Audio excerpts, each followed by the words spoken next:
badda reer Galdogob haddaan nahay waxaanu Soomaalida ugu baaqaynaa nabadda inay ka wada shaqeeyaan xumahana diidaan ayaantii dhaweyd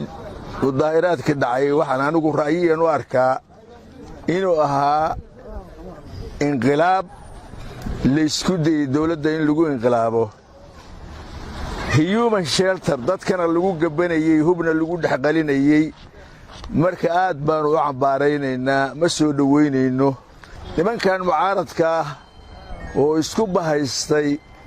inay maxaan kuu sheegayay ka shaqeeyaan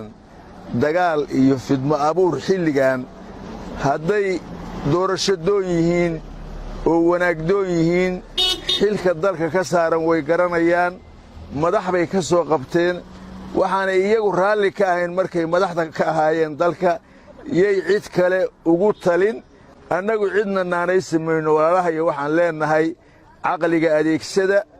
diinta iyo adeegsada soomaalinimada adeegsada oo dadka ka daaya iyo dalka xumaanta iyo maxaan kuu sheegaa